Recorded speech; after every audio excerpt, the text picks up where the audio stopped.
రైతు రుణమాఫీ స్కీమ్ పై తెలంగాణలో రాజకీయ మంటలు రాజుకున్న ఇప్పటివరకు అధికార ప్రతిపక్షాల మధ్య మాటల తూటాలు పేలగా తాజాగా ఫ్లెక్సీ వార్ మొదలైంది. రుణమాఫీ జరిగింది. ఇక ఎమ్మెల్యే హరీష్ రావు రాజీనామా చేయాలంటూ కాంగ్రెస్ ఫ్యాన్స్ ఫ్లెక్సీలు ఏర్పాటు చేయగా సీఎం రేవంత్ రెడ్డిని టార్గెట్ చేస్తూ బీఆర్ఎస్ అభిమానులు ఫ్లెక్సీలు ఏర్పాటు చేశారు. 100% రుణమాఫీ అయిందంటున్న కాంగ్రెస్ 40% రైతులకు మాత్రమే రుణమాఫీ చేసిందని బీఆర్ఎస్ నేతలు ఆరోపించారు. రైతులను మోసం చేసిన సీఎం రేవంత్ రెడ్డి వెంటనే రాజీనామా చేయాలని డిమాండ్ చేస్తూ హైదరాబాద్ లో ఫ్లెక్సీలు ఏర్పాటు చేశారు. ఇటు సిద్దిపేటలో ఫ్లెక్సీ వార్ అర్ధరాత్రి హై డ్రామాకు కారణమైంది. ఎమ్మెల్యే హరీష్ రావు రాజీనామా చేయాలంటూ హైదరాబాద్ లోనే కాదు సిద్దిపేటలోనూ ఫ్లెక్సీలు వెలిశాయి. దీనిపై బీఆర్ఎస్ శ్రేణులు భగ్గుమన్నాయి. ఫ్లెక్సీలు తొలగించాలని రోడ్డుపై బైఠాయించారు. పోలీసులు వారిని అరెస్ట్ చేయడంతో ఉద్రిక్తత తలెత్తింది. మరోవైపు బీఆర్ఎస్ కు వ్యతిరేకంగా కాంగ్రెస్ శ్రేణులు కూడా ఆందోళనకు దిగాయి. దీంతో సిద్దిపేటలో భారీగా పోలీసు బలగాలను మోహరించారు.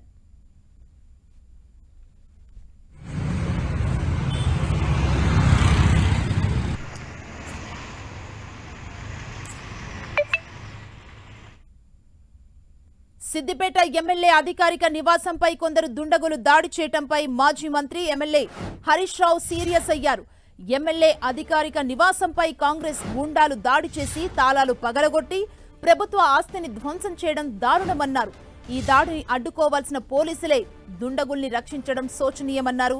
ఒక ఎమ్మెల్యే నివాసంపైనే ఇంత దారుణంగా దాడి జరిగిందంటే ఇక సామాన్య ప్రజల పరిస్థితి ఏంటని ప్రశ్నించారు. పోలీసుల సమక్షంలో ప్రభుత్వ ఆస్తిని ధ్వంసం చేసి ప్రజలను భయభ్రాంతులకు గురి చేయడం కాంగ్రెస్ మార్కు పాలనకు నిదర్శనమన్నారు. ఈ ఘటనపై తెలంగాణ డీజీపీ చర్యలు తీసుకోవాలని డిమాండ్ చేశారు.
ఈ ఫ్లెక్సీ వార్ కి సంబంధించి మరిన్ని డీటెయిల్స్ మా ప్రతినిధి శ్రీకాంత్ అందిస్తారు. శ్రీకాంత్,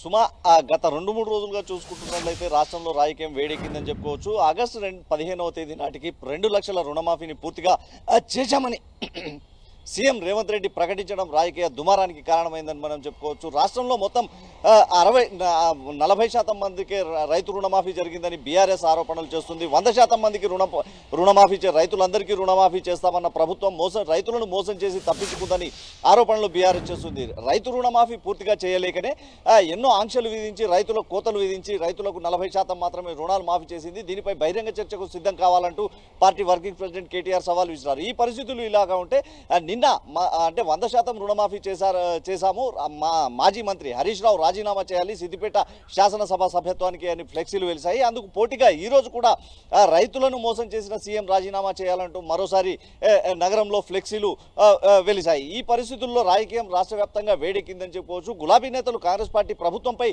విరుచుకుపడుతున్నారు. కాంగ్రెస్ పార్టీ ప్రభుత్వం రైతులను మోసం చేసింది, ముఖ్యమంత్రి రేవంత్ రెడ్డి రాజీనామా చేయాలని డిమాండ్ చేస్తూ ఉన్నారు. ముఖ్యమంత్రి రేవంత్ రెడ్డి హామీ ఇచ్చినట్టు 100% రైతులకు రుణమాఫీ ఎక్కడ జరగలేదన్న వాదనను బీఆర్ఎస్ తెరపైకి తెస్తుంది. అందులో భాగంగానే బీఆర్ఎస్ పార్టీ పరంగా ఒక కాల్ సెంటర్ కూడా ఏర్పాటు చేసింది. రైతు రుణమాఫీ కానీ రైతులంతా కూడా ఆ కాల్ సెంటర్కు తమ సమాచారాన్ని అందివ్వచ్చు అని కోరింది. దీంతో నిన్నటి వరకు అంటే ఆగస్టు 14వ తేదీ వరకే 1,00,000కు పైగా ఫిర్యాదులు బీఆర్ఎస్ కాల్ సెంటర్కు వచ్చాయి. 15వ తేదీ తర్వాత అంటే ఆగస్టు 15వ తేదీ తర్వాత మరింత పెరిగే అవకాశం ఉంటుందని బీఆర్ఎస్ అంచనా వేస్తుంది. అయితే కాంగ్రెస్ బీఆర్ఎస్ నేతల మధ్య రాజుకున్న ఈ రాజకీయ వివాదం మరింత దుమారం రేగే అవకాశం ఉంది. రాత్రి సిద్దిపేటలో మాజీ మంత్రి ఎమ్మెల్యే హరీష్ రావు అధికారిక కార్యాలయంపై కాంగ్రెస్ పార్టీ నేతలు దాడులు చేయడం ఒక రాజకీయంగా హాట్ గా మారిందని చెప్పుకోవచ్చు. హరీష్ రావు ఇక్కడ లేకపోయినా, స్థానికంగా లేకపోయినా ప్రభుత్వ ఆస్తిపై దాడి చేయడం ఎంతవరకు సమంజసం అంటూ హరీష్ రావు ట్విట్టర్ ద్వారా ప్రశ్నించారు.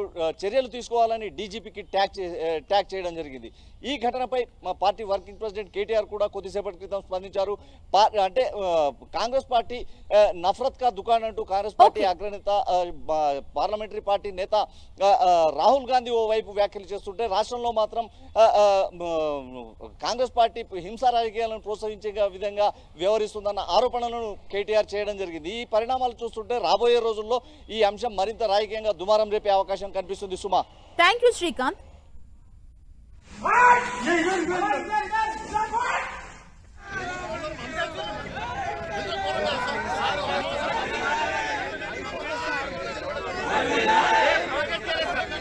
జై తెలంగాణ అంటే